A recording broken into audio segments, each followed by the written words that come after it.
Assalamualaikum warahmatullahi wabarakatuh. Perkenalkan, nama saya Dinita Nurfasa Salsabila, kelas 12 IPA 2, nomor absen 7. Assalamualaikum warahmatullahi wabarakatuh. Nama saya Dina Nuraini Fadila dari kelas 12 IPA 2, absen 8. Perkenalkan, nama saya Dwi Melinda, saya dari 12 IPA 2, nomor absen 9. Perkenalkan, nama saya Rahmi Utami dari kelas 12 IPA 2, absen 26. Perkenalkan, nama saya Stefani Fadila, kelas 12 IPA 2, nomor absen 30.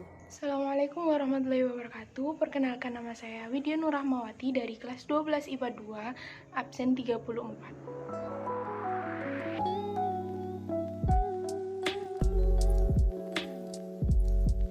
Yang pertama, pendahuluan.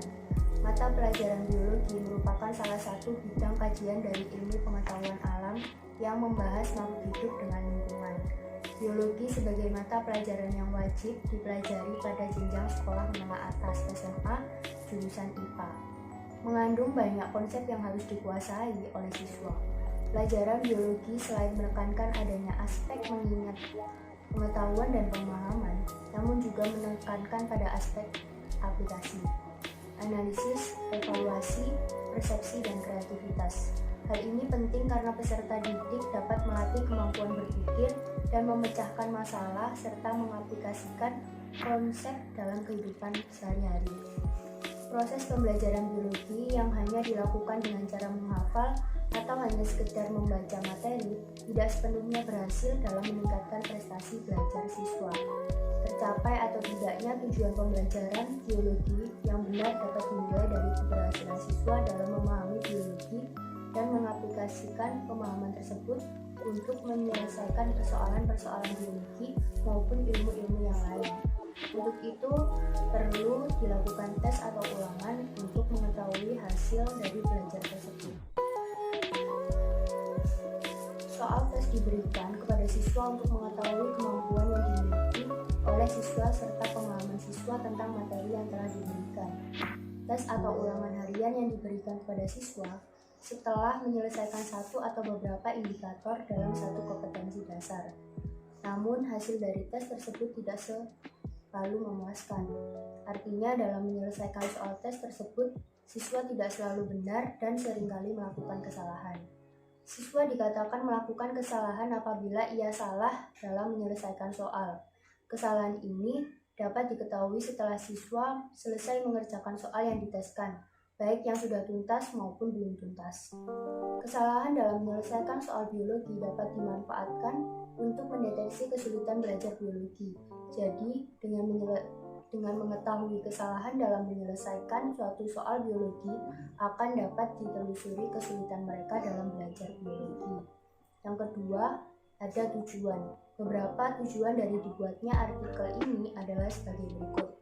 Yang pertama, untuk mengetahui data nilai ulangan harian kedua biologi siswa kelas 12 IPA 2. Yang kedua, untuk mengetahui jumlah siswa yang tuntas dan tidak tuntas ulangan harian kedua biologi di kelas 12 IPA 2. Yang ketiga, untuk mengetahui rata-rata nilai ulangan harian kedua biologi siswa kelas 12 IPA 2. Yang keempat, untuk mengetahui solusi meningkatkan nilai ulangan harian biologi bagi siswa yang belum tuntas.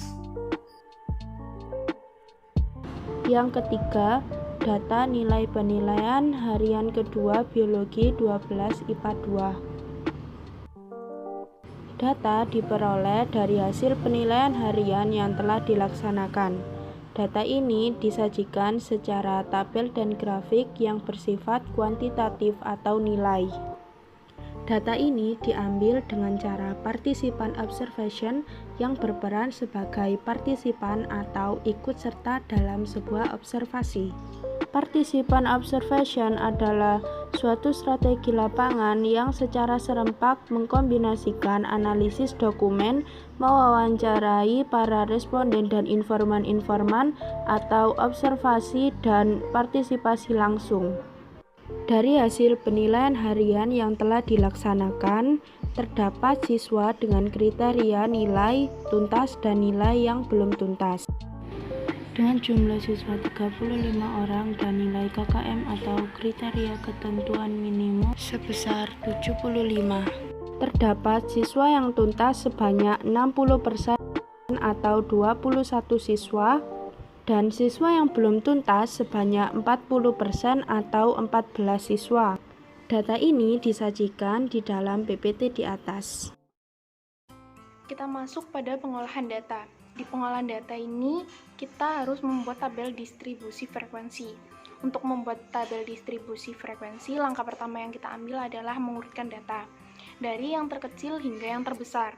Jadi ada 47, 53, 59, 60, dan seterusnya sampai dengan data terbesar kita yaitu 100. Lalu yang kedua, menentukan jangkauan. Untuk menentukan jangkauan, kita membutuhkan data yang terkecil dan data yang terbesar. Cara mencari jangkauan yaitu data yang terbesar dikurangi data yang terkecil. Jadi 100 dikurangi 47 sama dengan 53. Yang ketiga, menentukan banyak kelas. Untuk menentukan banyak kelas, caranya 1 ditambah 3,3 dikali log N. N ini banyak data yang kita punya. Banyak data yang kita punya adalah 35. 1 ditambah 3,3 dikali log 35. Log 35 itu sama dengan 1,5. 1 ditambah 3,3 dikali 1,5. Hasilnya kan 5,95. Nah, 5,95 ini kita bulatkan ke atas menjadi 6. Yang keempat ada menentukan panjang kelas. Untuk menentukan panjang kelas, caranya jangkauan dibagi banyak kelas. Jangkauan yang kita punya tadi kan 53. Yang banyak kelasnya kan 6. Jadi 53 dibagi 6 sama dengan 8,8. 8,8 ini kita bulatkan ke atas menjadi 9. Oke, selanjutnya kita masuk ke menentukan interval kelas. Pertama, kita mencari interval kelas yang pertama. Kita membutuhkan data terkecil sebagai batas bawahnya. Kedua, batas atas. Batas atas mencarinya batas bawah tambah panjang kelas kurangi 1. 47 ditambah 9 kurangi 1 sama dengan 55. Jadi interval kelas yang pertama kita adalah 47 sampai 55. Selanjutnya menentukan interval kelas yang kedua.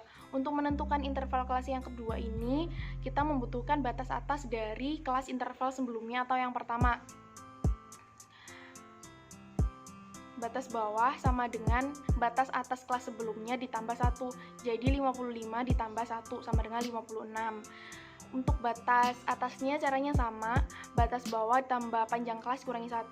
Jadi 56 ditambah 9 kurangi 1 sama dengan 64. Jadi interval kelas yang kedua kita adalah 56 sampai 64. Untuk mencari interval kelas selanjutnya, yaitu yang ketiga, keempat, kelima, dan keenam, itu caranya sama kayak mencari interval kelas yang kedua ini. Dan yang paling sedikit diperoleh oleh siswa berada di interval kelas nilai 47 sampai 55, yaitu 2 siswa, dan interval kelas nilai 92 sampai 100, juga 2 siswa.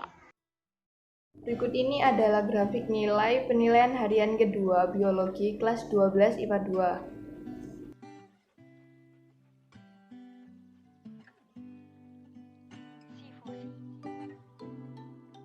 Di sini kita akan mencari mean atau rata-rata dengan rumus rata-rata data sama dengan penjumlahan dari banyaknya frekuensi dikali nilai tengah dari tiap kelas lalu dibagi dengan banyaknya frekuensi. Sebelum itu kita harus mencari nilai tengah dengan cara batas atas ditambah batas bawah dibagi 2. Jika kita sudah menemukan nilai tengahnya, kita masukkan ke dalam tabel hingga diperoleh data sebagai berikut. Total frekuensi ditemukan 35 dan penjumlahan banyaknya frekuensi dikali dengan nilai tengah adalah 2667. Kemudian kita masukkan ke dalam rumus rata-rata, yaitu penjumlahan banyaknya frekuensi dikalikan nilai tengah dibagi banyaknya frekuensi. yaitu 2667 dibagi 35 dan ditemukan 76,2 atau dibulatkan menjadi 76. Kesimpulan dari data statistik nilai penilaian harian kedua biologi kelas 12 IPA 2, kami mengumpulkan datanya melalui metode participan observation. Nah, diketahui di kelas 12 IPA 2 banyak siswa yaitu 35, dengan 14 siswa belum tuntas yang pastinya nilainya kurang dari nilai minimum yaitu 75, dan 21 siswa sudah melebihi nilai minimum. Jadi kita memperoleh rata-rata yaitu 76,2. Kita bisa mencarinya menggunakan rumus matematika rata-rata data berkelompok, yaitu rata-rata data sama dengan penjumlahan dari banyaknya frekuensi dikali nilai tengah kelas dibagi banyak data. Di sini saya akan menjelaskan tentang solusi untuk meningkatkan nilai bagi siswa yang belum tuntas atau remedi dalam pelajaran biologi. Yang pertama yaitu dengan mindset juara.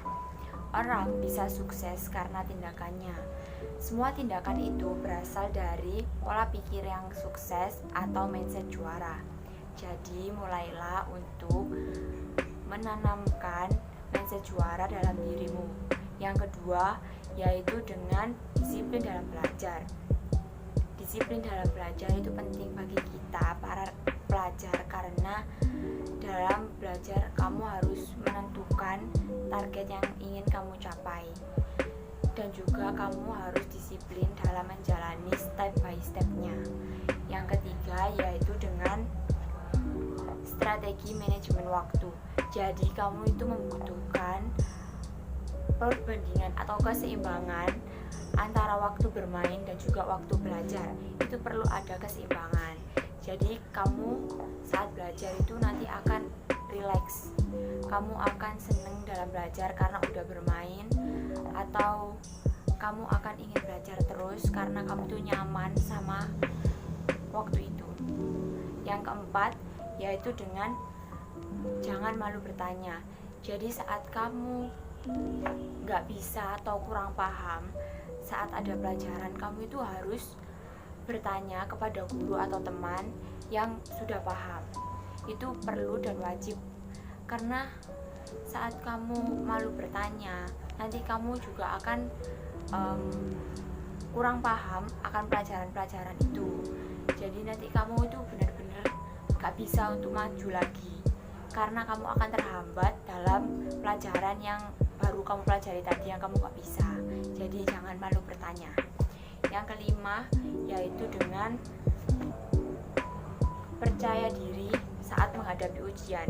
Jadi karena kamu sudah belajar banyak banget, udah tiap malam belajar, jadi kamu harus pede, harus percaya diri saat ujian itu berlangsung.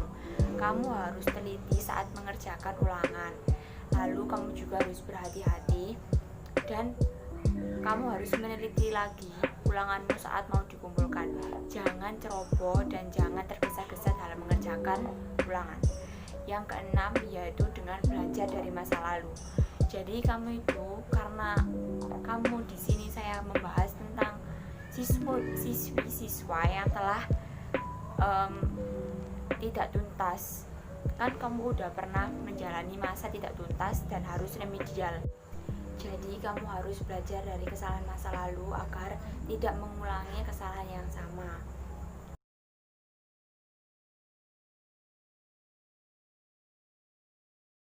Terima kasih telah menonton video ini. Kurang lebihnya mohon maaf. Wassalamualaikum warahmatullahi wabarakatuh.